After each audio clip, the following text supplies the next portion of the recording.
30 वर्षापासून येतो इथं धंदा करायला। कुठले कुठले गाडव येतात इथं?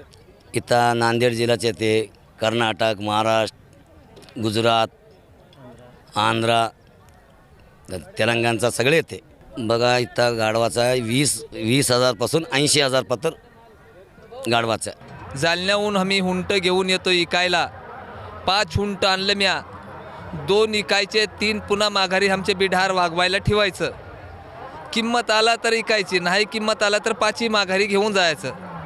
आमचे सल्ल निघतात, देवाचे काही मिरवणुक्या निघतात, कार्यक्रम हुंटावर निघतात, त्याच्याकरता मी हुंट पाळतो। किती वर्षापासून येतात? और मला 40 वर्षापासून तरी या लागलो मी इथे। तर दरवर्षी येतो मी इथे।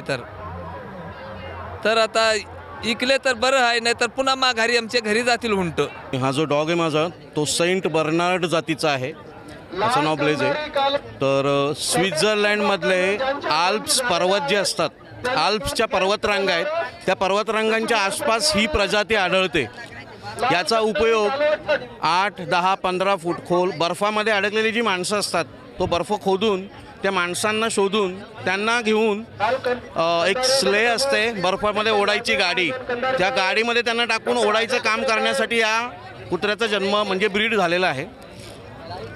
सेंट बर्नार्ड नावाचा एक संत होता, संत, त्या संताने ह्या जमातीचा शोध लावला होता आणि सर्वप्रथम त्याने ही जात जगासमोर आणली होती। आता हे कुठून घेतलं आणि याचं किती वर्षाचं आहे याचं थोडक्यात सांगा ना। हा आत्ता सध्या 27 जानेवारीला याला 1 वर्ष पूर्ण होईल, अजून 1 वर्ष झाले नाही याचं।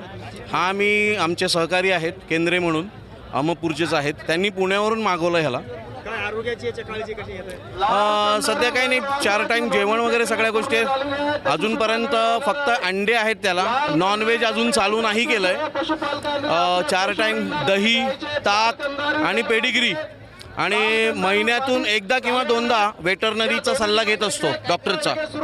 वॅक्सिनेशन वेळेवर असतं आणि ही बर्फाळ प्रदेशात राहणारी ब्रीड असल्यामुळे उन्हाळ्यामध्ये स्पेशल काळजी घ्यावी लागते, तेवढंच। बाकी एकदा जन्माचा असताना ह्याला जर आपल्या वातावरणात सेट झाला, गरम भागामध्ये सुद्धा, तर हा नॉर्मली राहू शकतो। फक्त उन्हाळ्यामध्ये थोडंसं कूलर किंवा AC लागतं, कारण याच्या अंगावरचा जो कोट आहे केसांचा तो जाड असल्यामुळे वारं लागत नाही, म्हणजे त्याला गरमीचा जास्त त्रास होतो गर्मीमध्ये।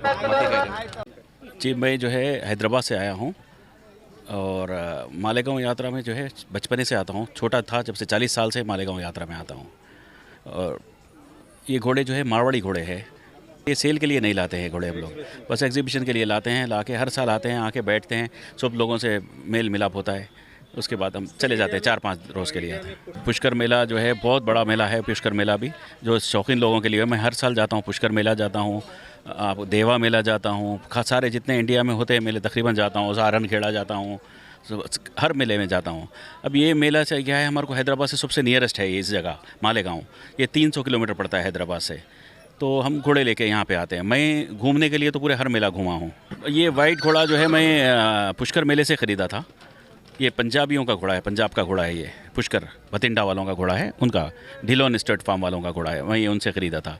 और ये भी बच्चा पुष्कर से लाया था, ये जब बच्चा था, ये छोटा 4 महीने का था जब लेके आया था। गोल्डन घोड़ा जो है आपको जवळपास आम्ही 3 पिढ्यापासूनचंही प्रदर्शन करत आहे। आमचे आजोबा, आमचे वडील आणि आम्ही लहान असतानापासून बी, आम्ही लहान होतो तेव्हापासून बी प्रदर्शन आम्ही करायचंच। आणि आता आमच्याकडे सध्या 3 गाय आहेत दिवणीच्या। हां, दिवणी प्रजातीच्या आमची। हिची किंमत 11 लाख रुपये आहे। दिवसाला 12 लिटर दूध आहे हिला, आणि हिचीच कालवडी इकडे बाजूला आहे। ही वंशावळ आम्ही 3 पिढ्यापासून जपत आलेले आहोत, आणि वळू पण आहेत आमच्याकडून, गाई पण आहेत। ह्या वर्षी थोडं अडचणीत आलेले आहेत, करोनापासून झाला नाही प्रदर्शन।